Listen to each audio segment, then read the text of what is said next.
There you are. Hello. I'm Peter Glen, and I'm here to talk to you for just a few minutes about the fun and excitement of work.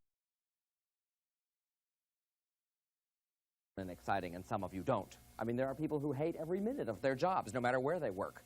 But you are selling the product that nobody needs. So if it isn't fun, they're not going to buy it. You're really very lucky when a customer comes into a High's ice cream store. The real fact is that nobody comes in without intending to buy ice cream. They don't come in and say, just looking, just looking, just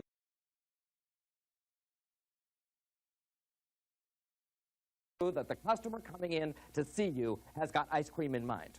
They may not know how many dips they want. They may not know about all the things that you can add to it to make it a great multiple sale.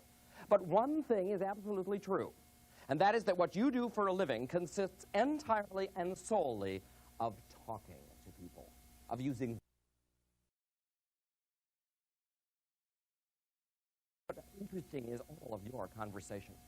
When a customer comes in, they're probably buying ice cream because they're bored or tired, or they need a lift, or they need a laugh, or they need something, and you cannot stand there and say, next, or yes, or what, or I'll be with you in a minute. You have to be met with the same sort of mood that you bring in yourself when you come to work. That's why I began by saying, because if you don't, then you're just going to be a server working in an ice cream store, or maybe you're just a college person who has absolutely nothing to do and whose parents has coerced you into getting a job to help pay for things. And in any case, you may or may not deal with working at High's as if it mattered.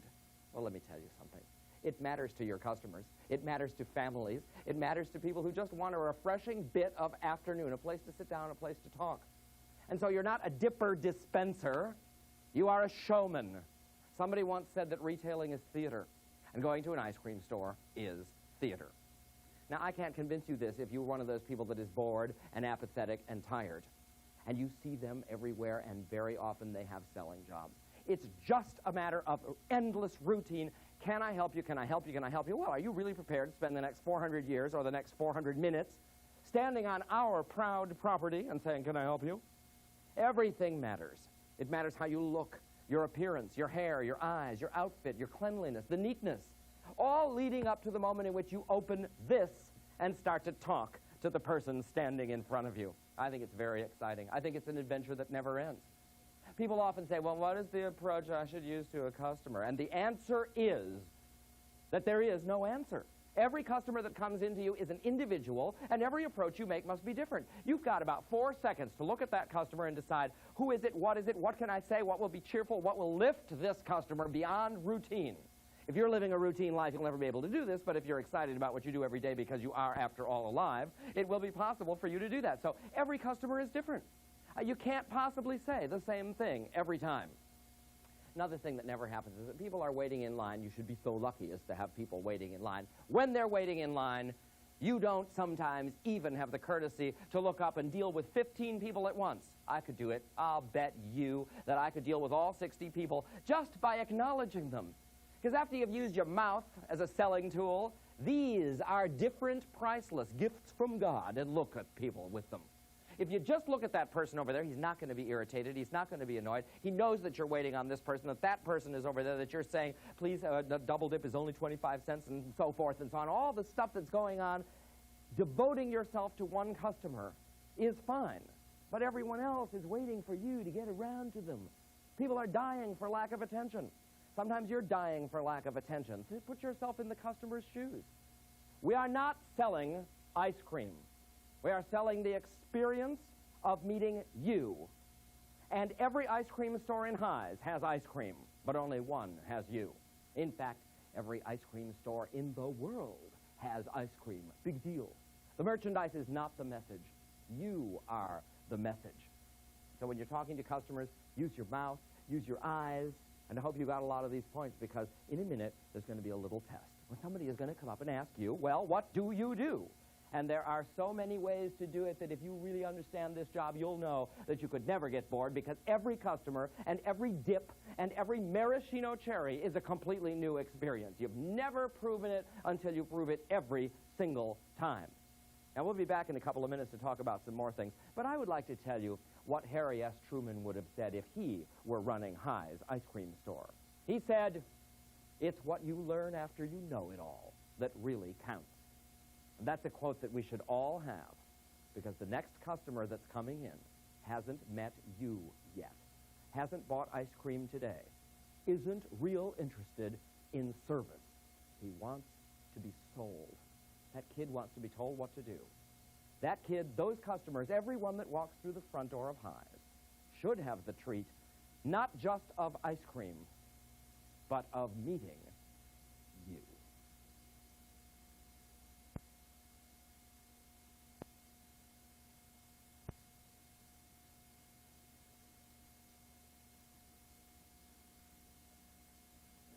If you ever only learn one thing selling ice cream at Highs, it's got to be suggestive selling.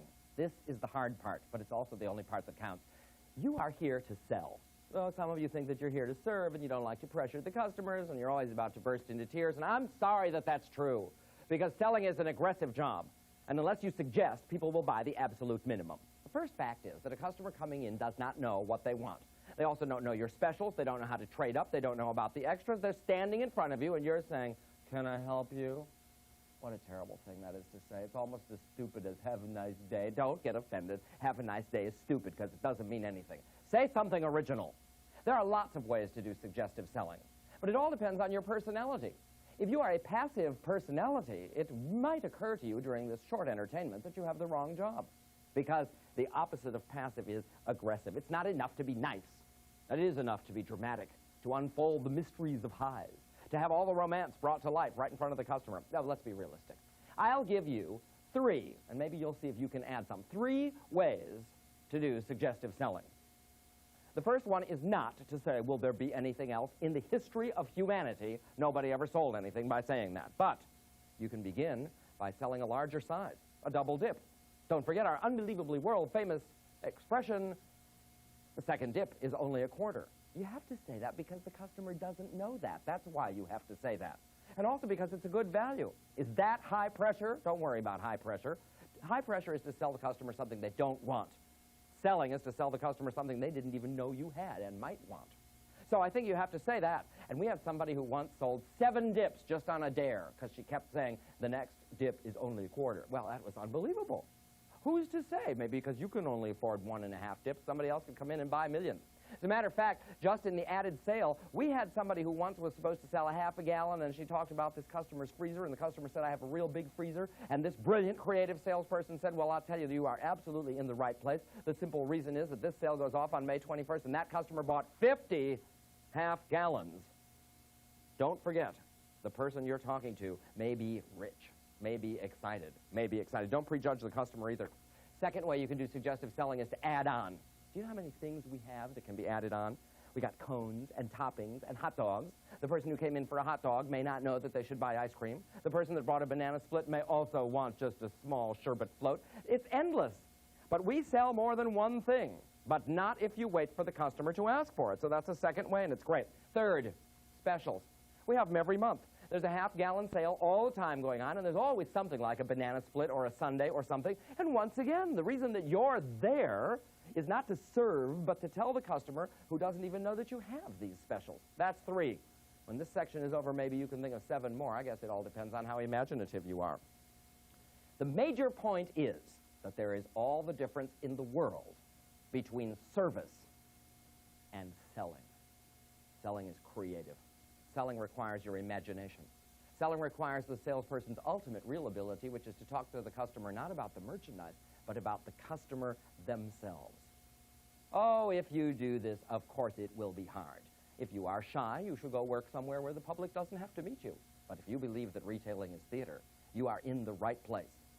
Now let's just see how many ways you can think of to do suggestive selling and be glad of it. And I'll tell you one more thing. What you don't sell on that moment is a sale lost forever. A customer doesn't come back to buy replacement ice cream. If they decide not to buy a second scoop today, it's a problem forever and ever and ever. Is it true that you're important? You're the only exclusive thing we have. Sell something.